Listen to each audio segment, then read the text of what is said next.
भरतपुर संभाग।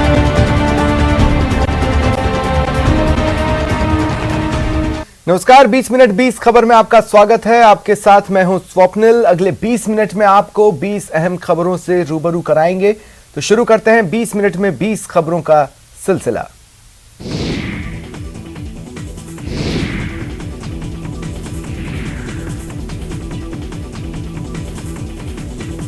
सड़कों पर इठलाती विंटेज कारों के अंदाज तो देखिए, है ना कमाल का।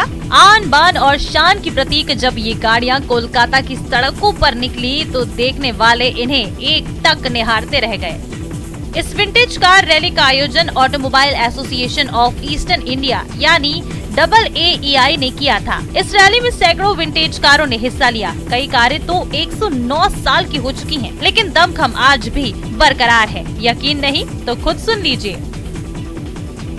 गाड़ी है आपका, ये इंडिया में ये कंपनी का गाड़ी एक ठो यही वाला ही है। ये बंगाल का ये एक प्राउड बोल सकते हैं आप। और इस गाड़ी का और खूबी है, ये इस गाड़ी में कोई बैटरी नहीं है, ये मैग्नेट का स्टार्ट है। अभी इस अक्टूबर में इसका आपका उम्र होगा 110 साल का उम्र। अभी भी आप जहाँ भी चाहिए बोलिए, जब भी जाना चाहते हैं, ये हम इसके ऊपर आजकल का मॉडर्न गाड़ी से इसके ऊपर हम ज़्यादा डिपेंड करते हैं। साइंटिफिक सोच भारत की जड़ों में है। हजारों साल पहले से भारत प्रौद्योगिकी में बहुत आगे रहा है। यकीन नहीं हो तो लोहा बनाने में महारत रखने वाले अगरिया जनजाति को देखिए। लोहा बनाने की इनकी तकनीक को समझिए। अगरिया मध्य प्रदेश की इकलौती ऐसी जनजाति है जिसने प्राचीन काल से पत्थर लोहा खनन का काम किया है। दिल्ली में अशोक की लाट का लोहा पूरी दुनिया मानती है। करीब 1600 वर्ष बाद भी इस पर जंग नहीं लगी। अगरिया जनजाति सदियों से ऐसा लोहा बनाने में माहिर है। बहरहाल तस्वीरें मध्य प्रदेश की राजधानी भोपाल में चल रही अंतर्राष्ट्रीय विज्ञान महोत्सव की हैं, जो 21 जनवरी से शुरू हो चुका है। ये आयोजन पहली बार मध्य प्रदेश में हो रहा है, जिसमें 10,000 प्रतिभागी शामिल हुए हैं। इस आयोजन की खास बात यह है कि इसमें इसरो, परमाणु ऊर्जा, अंतरिक्ष विभाग, पृथ्वी विज्ञान मंत्रालय, DRDO सहित विज्ञान के क्षेत्र में काम करने वाले भारत के 300 से अधिक संस्थान अपनी खूबियां बता रहे हैं।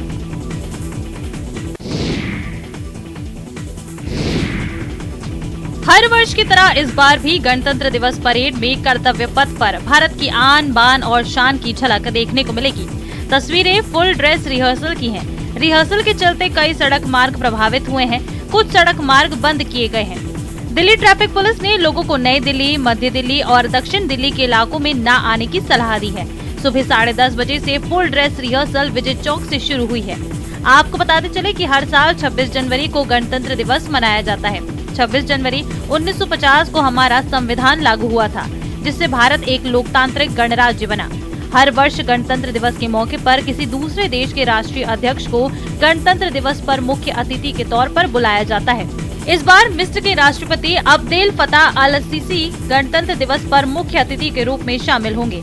प्रधानमंत्री नरेंद्र मोदी ने राष्ट्रपति सीसी को गणतंत्र दिवस के मुख्य अतिथि बनने का निमंत्रण दिया था।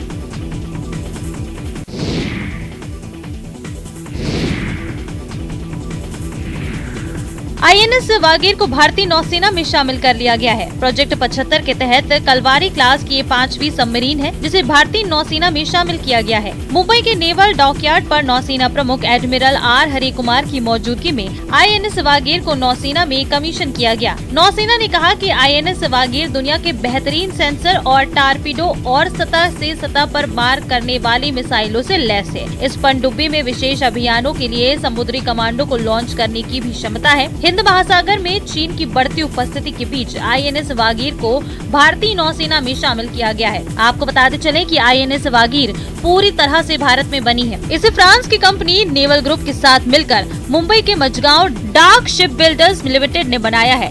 इस सबमरीन की खासियत ये है कि इस सबमरीन को एंटी सबमरीन युद्ध, खुफिया सूचना जुटाने, समुद्र में बारूदी सुरंग बिछाने और सर्विलांस के काम में इस्तेमाल किया जा सकता है। इस सबमरीन को समुद्र के तट पर और मध्य समुद्र दोनों जगह तैनात किया जा सकता है। प्रधानमंत्री नरेंद्र मोदी ने सोमवार को पराक्रम दिवस के अवसर पर अंडमान और निकोबार द्वीप समूह के 21 सबसे बड़े द्वीपों का नामांकन परमवीर चक्र विजेताओं के नाम पर किया। इनमें भारत चीन जंग में पैर से मशीन गन चलाने वाले मेजर शैतान सिंह, कारगिल जंग के हीरो कैप्टन विक्रम बत्रा और मनोज कुमार पांडे के नाम पर दीपों के नाम रखे गए। इस कार्यक्रम में वीडियो कॉन्फ्रेंस के माध्यम से हिस्सा लेते हुए प्रधानमंत्री ने नेताजी सुभाष चंद्र बोस द्वीप पर बनाए जाने वाले नेताजी राष्ट्रीय स्मारक के प्रतिरूप का भी उद्घाटन किया। नेताजी सुभाष चंद्र बोस का जन्मदिन 23 जनवरी को पराक्रम दिवस के रूप में मनाया जाता है। नेताजी सुभाष की जन्म जयंती है।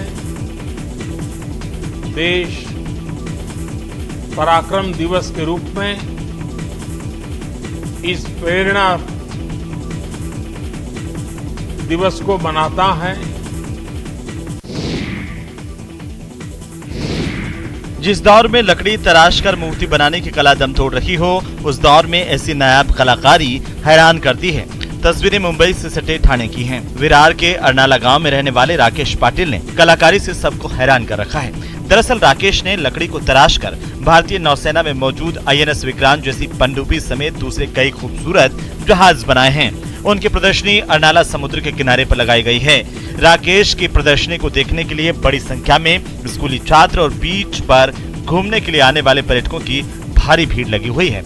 राकेश ने कई दिनों की कड़ी मशक्कत के बाद 1 फीट, 2 फीट से लेकर 5 फीट तक की कलाकृतियां तैयार की हैं। राकेश पाटिल अपनी प्रदर्शनी के बारे में जानकारी देते हुए कहते हैं कि जहाज की कलाकृतियों को वे 4 महीने तक समुद्र के किनारे रखेंगे और देखेंगे कि इन 4 महीने में उनकी बनाई कलाकृतियां पानी के संपर्क में आने के बाद खराब होगी या नहीं।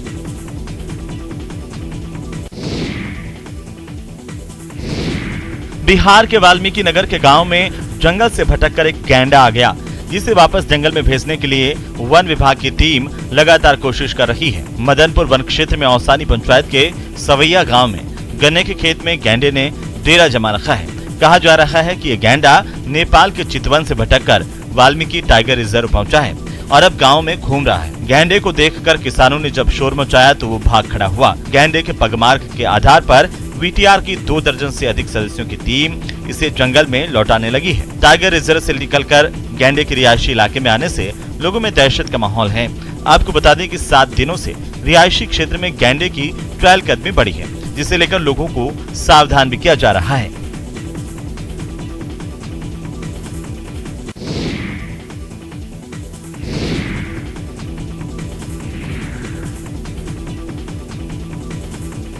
कैद में हाथी, राहत में लोग। तस्वीरें केरल के पलक्कड़ की हैं। जिस जंगली हाथी को आप अपने टीवी स्क्रीन पर देख रहे हैं उसका नाम PT7 है। ये हफ्तों से लोगों के दिन का चैन और रातों की नींद हराम किए हुए था। इसे पकड़ने के लिए हर कोशिश नाकाम साबित हो रही थी। वन विभाग के कर्मचारी दिन रात इस पर नजर रखे हुए थे, लेकिन ये हर बार उन्हें चकमा देकर कभी गहरे जंगल में तो कभी पानी में चला जाता था। वन विभाग के एक्सपर्ट ने PT7 यानी पलक्कड़ टस्कर नाम से मशहूर हाथी को ट्रैंक्विलाइज कर दिया है। घंटों की मशक्कत के बाद हाथी को एक वाहन में चढ़ाकर ले जाया गया। PT7 को अब कैद में रखा जाएगा। यहाँ उसे कुमकी हाथी के रूप में प्रशिक्षित किया जाएगा, जिनका इस्तेमाल जंगली हाथियों को पकड़ने में किया जाता है। हाथी को पकड़ने के बाद धोनी और मुंदूर गाँव में लोगों ने मिठाइयाँ बांटकर जश्न मनाया। पशु चिकित्सा सर्जन डॉक्टर अरुण जकारिया के नेतृत्व में 82 वन अधिकारियों की एक विशेष टीम ने इस पूरे अभियान को अंजाम दिया। आरोप है कि कुछ महीने पहले इस हाथी ने एक मॉर्निंग वॉकर को कुचल दिया था। ओडिशा के हेल्थ मिनिस्टर नव किशोर दास ने शनि भगवान को 1 करोड़ का स्वर्ण कलश दान किया है। शनि अमावस्या के दिन मंत्री दास ने ये कलश शनि शिग्नापुर के शनीश्वर ट्रस्ट को भेंट किया। स्वर्ण कलश में 9 लीटर तेल रखा जा सकता है। ये कलश अब तक का सबसे बड़ा दान बताया जा रहा है। आपको बताते चले, महाराष्ट्र के अहमदनगर जिले का शनि शिग्नापुर भगवान शनि को समर्पित है। न्याय के देवता शनिदेव की कृपा के लिए ये धाम पूरी दुनिया में विख्यात है। यहाँ सालों साल भक्तों का तांता लगा रहता है। नव किशोर दास भगवान शनि के भक्त हैं। आज शनि अमावस्या निमित्ताने ओडिशा येथील शनि भक्त यांनी आज सुमारे 1 कोटी रुपयाचा स्वर्ण कलश शनिदेवास अर्पण केलेला आहे। आज संध्याकाळी आरतीच्या वेळेस तो त्यांच्या हस्ते तिथे स्थापन केला जाईल। अद्भुत सजावट, अप्रतिम सौंदर्य। तस्वीरें तमिलनाडु के पलानी की हैं। यहाँ पर कुंभाभिषेकम पर दंत युथापनी मंदिर में खास सजावट की गई। ये प्राचीन तमिल संस्कृति के 18 महानतम सिद्धों में से एक है। मंदिर के दक्षिण पश्चिमी गलियारे में मुख्य देवता की मूर्ति भी देखने को मिलती है। ये मंदिर भूमिगत सुरंग से होकर पहाड़ी के बीच की एक गुफा से जुड़ा है, जहाँ भोगर मुनि ध्यान लगाते हैं। कहा जाता है कि भगवान मुरुगन की प्रतिमा का निर्माण भोगर मुनि ने ही किया था।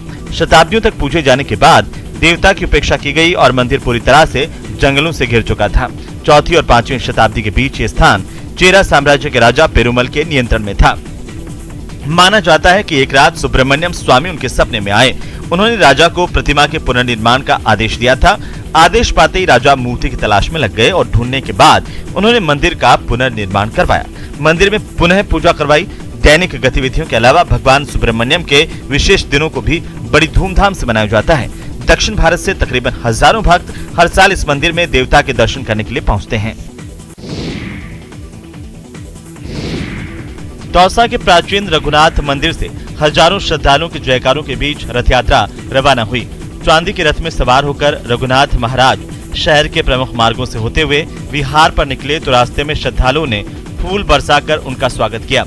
यात्रा बारादरी मेला मैदान पहुंची और इसके साथ ही दौसा के परंपरागत वसंत पंचमी मेले का आगाज हो गया। अब 6 दिनों तक बारादरी मेला मैदान के सीताराम मंदिर में रघुनाथ जी ठहरेंगे और 27 जनवरी की शाम 4 बजे यात्रा से वापस लौटेंगे।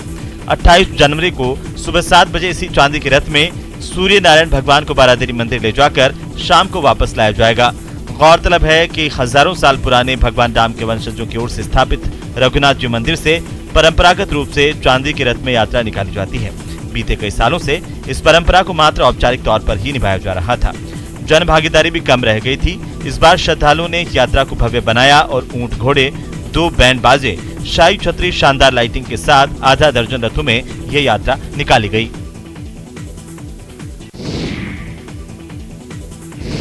भारत और न्यूजीलैंड के बीच वनडे सीरीज का तीसरा और आखिरी मुकाबला 24 जनवरी को इंदौर के होलकर स्टेडियम में खेला जाना है। रोहित शर्मा की टीम इंडिया पहले 2 मैच जीतकर सीरीज पर कब्जा जमा चुकी है। अब नजर न्यूजीलैंड के क्लीन स्वीप पर है। इससे पहले सोमवार तड़के भारतीय टीम के कुछ खिलाड़ी उज्जैन पहुंचे और महाकाल मंदिर में सुबह होने वाली भस्म आरती में शामिल हुए। इसमें सूर्य कुमार यादव, वॉशिंगटन सुंदर और कुलदीप यादव के अलावा स्पोर्ट्स स्टाफ के कुछ सदस्य भी हैं। टीम इंडिया के खिलाड़ियों ने महाकाल मंदिर में भस्म आरती में शामिल होने के साथ ही गर्भगृह में पंचामृत पूजा के साथ अभिषेक किया। उज्जैन के सांसद अनिल फिरोजिया के अलावा मंदिर प्रबंधन समिति की ओर से भी उनका स्वागत किया गया। टीम इंडिया के खिलाड़ी पारंपरिक पोशाक पहने नजर आए और आम लोगों के बीच बैठकर भस्म आरती देखी। इस दौरान सूर्य कुमार, वॉशिंगटन सुंदर और कुलदीप शिव भक्ति में डूबे हुए नजर आए।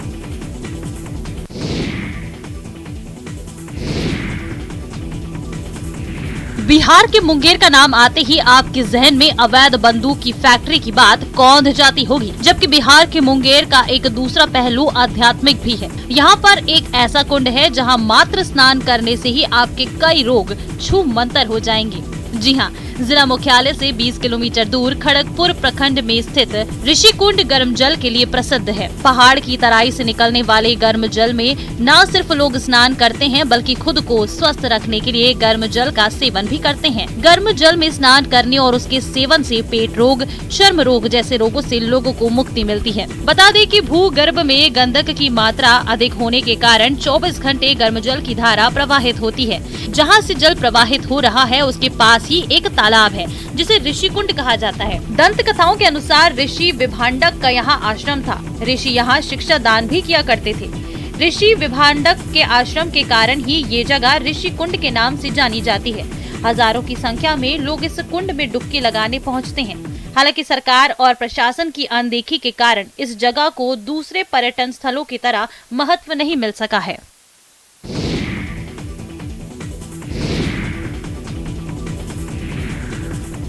आजाद हिंद फौज के संस्थापक नेताजी सुभाष चंद्र बोस की जयंती की पूर्व संध्या पर अयोध्या वासियों ने शहीद स्मारक पर 5100 दीप जलाकर दीपोत्सव मनाया। नेताजी सुभाष चंद्र बोस की जयंती की पूर्व संध्या पर आज 22 जनवरी को अयोध्या धाम चैरिटेबल ट्रस्ट कई वर्षों से जो है हर वर्ष की भांति इस 5100 दीप जलाकर दीपांजलि समारोह मनाता है। शहर में इसका खास महत्व तब बढ़ जाता है जब नेताजी सुभाष चंद्र बोस का नाम गुमनामी बाबा के साथ जुड़ जाता है। माना जाता है कि अयोध्या के राम भवन में रह रहे गुमनामी बाबा ही नेताजी सुभाष चंद्र बोस थे। राम भवन में रहे गुमनामी बाबा के जानकारों की माने तो गुमनामी बाबा ही नेताजी सुभाष चंद्र बोस थे। राम भवन के मालिक ने हाई कोर्ट में याचिका भी दायर की थी, जिसके बाद कई आयोग का गठन हुआ और जांच भी की गई। राम भवन से जो सामान मिले वो नेताजी सुभाष चंद्र बोस की तरफ इशारा करते हैं। गुमनामी बाबा ही नेताजी सुभाष चंद्र बोस थे। इसकी जांच कई आयोगों ने की और अभी तक कोई आयोग इस निष्कर्ष पर नहीं पहुंच पाया कि क्या गुमनामी बाबा ही नेताजी सुभाष चंद्र बोस थे।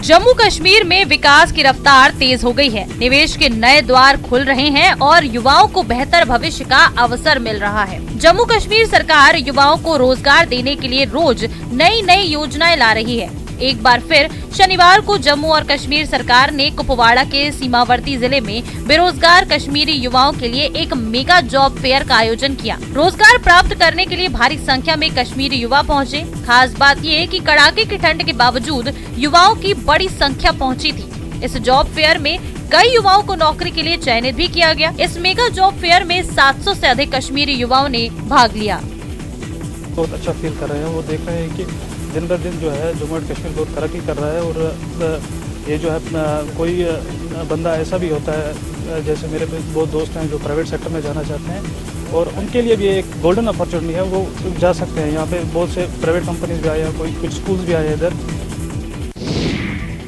घर में सबसे ज्यादा इज्जत घर के दामाद को मिलती है, क्योंकि दामाद खुश तो बेटी खुश। यही वजह है कि सासू माँ अपने दामाद की खातिरदारी में कभी कोई कमी नहीं आने देती। उनके लिए खास पकवान बनाए जाते हैं और इसरार करके उन्हें खिलाया जाता है। इसी रिवाज से जुड़ी कुछ कहानियाँ इस वक्त वायरल हो रही हैं। एक सासू माँ ने अपने दामाद के स्वागत में इतने व्यंजन बना दिए कि आप गिनते गिनते थक जाएंगे। हैरानी की बात तो ये थी कि सारा खाना घर पर ही बनाया गया था। आंध्र प्रदेश के पश्चिम गोदावरी जिले के नरसापुरम का एक वीडियो वायरल हो रहा है। यहाँ एक बेटी और दामाद के स्वागत में परिवार की ओर से कुल 379 किस्म के व्यंजन परोसे गए। 10 दिन की मेहनत के बाद ससुराल वालों ने दामाद के लिए जब खाना परोसा तो वो खुद भी इसे देखकर दंग रह गया। मिली जानकारी के मुताबिक खाने में 40 फ्लेवर्ड राइस, 40 करी, 20 रोटी, चटनी, 100 मिठाइयाँ और 70 पीने के आइटम मौजूद थे।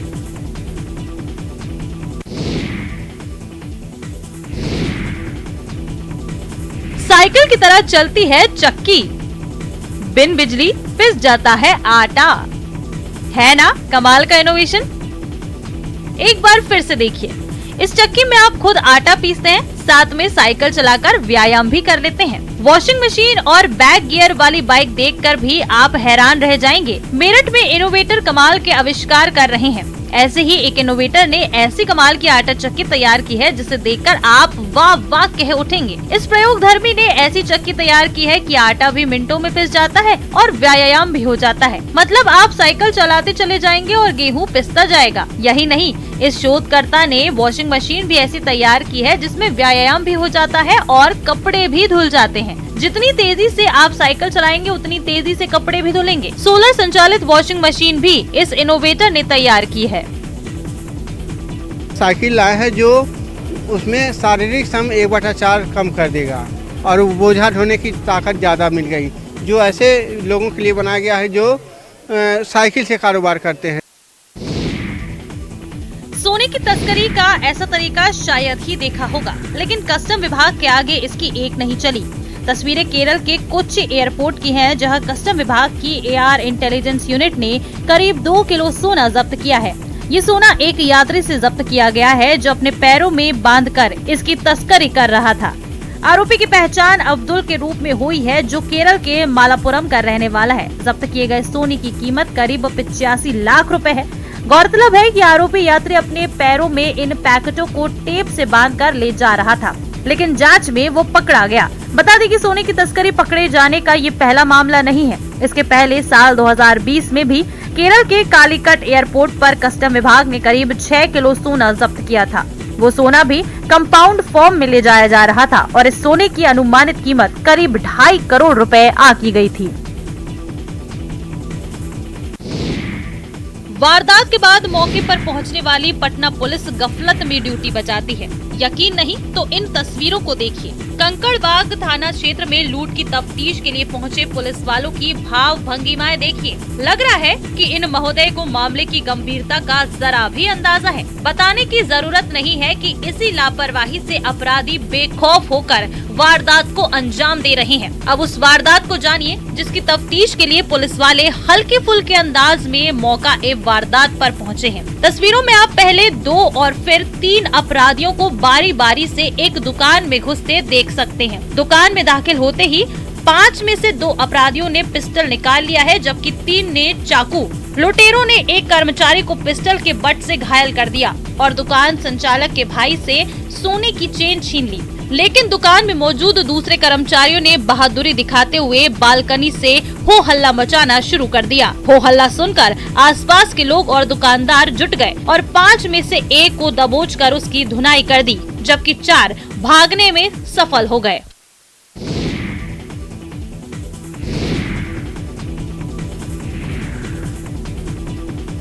सड़क पर खिलौने वाली बाइक से बच्चा और पीछे पीछे पुलिस, लेकिन परेशान होने की जरूरत नहीं है। यहाँ वैसा कुछ नहीं है जैसा आप में से कई लोग सोच रहे होंगे। तस्वीरें इंग्लैंड के डुरहम की हैं, जहाँ पुलिस ने 5 साल के एक बच्चे हैरी फेरल के सपने को पूरा कर दिया है। इस वीडियो में पुलिस एक छोटे बच्चे का पीछा करती नजर आ रही है, पर घबराने की बात नहीं है। जैसा दिख रहा है असल में वैसा बिल्कुल भी नहीं है। वीडियो में एक बच्चा अपनी खिलौने वाली बाइक रोड पर चलाता दिख रहा है, लेकिन उसके पीछे असल के पुलिस वाले चलते नजर आ रहे हैं। वीडियो देखकर आपको लगेगा जैसे वो पुलिस वाले उसका पीछा कर रहे हों, पर ऐसा नहीं है। वो पुलिस वाले बच्चे की खुशी के लिए कुछ पल देने के लिए वहाँ पहुँचे हैं। पुलिस ने उसे मौका दिया कि वो अपनी खिलौने वाली इलेक्ट्रिक बाइक से असली की पुलिस पेट्रोल टीम का नेतृत्व करे। बच्चे के पिता पिछले साल गुजर गए थे। उसकी मां ने उसे बीते क्रिसमस पर खुश करने के लिए एक पुलिस बाइक दिला दी थी। जब पुलिस को इस बारे में पता चला तो वो उसको खुश करने के लिए पहुंच गए और उसके पीछे पीछे बाइक चलाते नजर आए।